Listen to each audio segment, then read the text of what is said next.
Bugün burada toplanmamızın ve bu basın bildirisiyle karşınızda olmamızın sebebi, merkezi Elazığ'da bulunan ve birçok hayırlı hizmetlere imza atmış, insani ve İslami hayır faaliyetlerinde bulunan, kısa adıyla İhyader'in yönetici, üye ve gönüllüleri olan hemşehrilerimize emniyet ve yargı kullanılarak paralel devlet olarak tanımlanan kumpas çetesince geçmişte verilen haksız cezayı dile getirmek ve yeniden yargılanmanın konuşulduğu şu günlerde bu haksızlığı tekrar gündeme taşımaktır.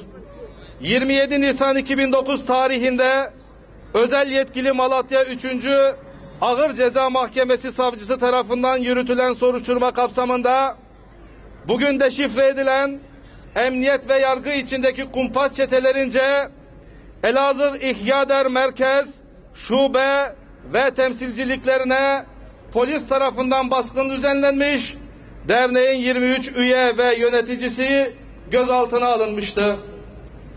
14 Ocak 2010 tarihinde görülen karar duruşmasında biri protez bacaklı bir bayan kardeşimiz olmak üzere 18 İhyader üyesine örgüt üyeliğinden, dernek başkanı Mehmet Fatih Demirtaş'a ise örgüt yöneticiliğinden toplamda 150 yıllık ceza verilmiş.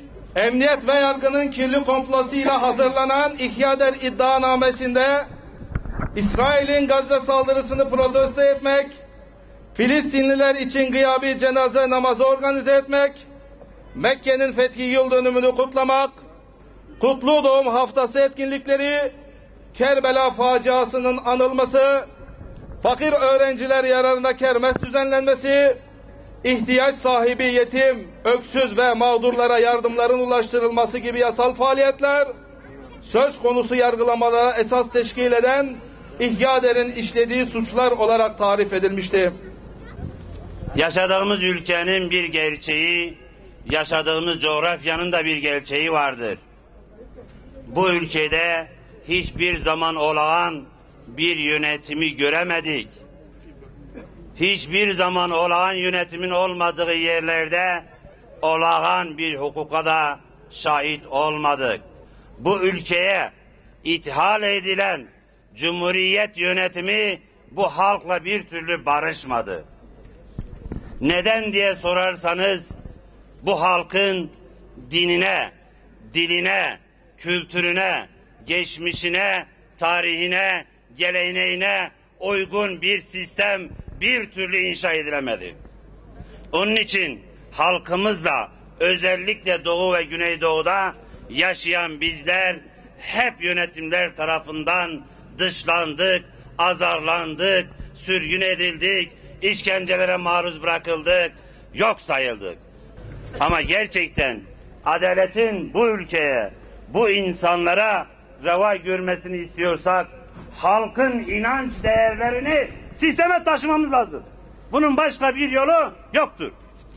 Eğer halkın inanç değerleri, itikadi anlayışı sisteme taşınmaz, sistem dışarıdan ithal edilen kanunlarla idare edilmeye devam edilirse, özel yetkili mahkemelerin isimlerini değiştirirsiniz, başka bir isim takarsınız, hiçbir şey değişmez.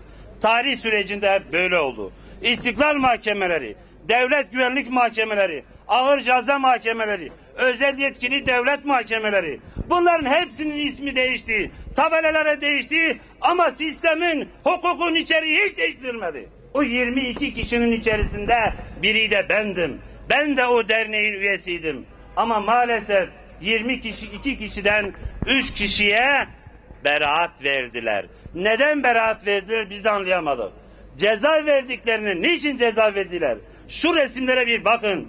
Sayın Başbakan'ın son günlerde dilinden düşürmediği bir şey var.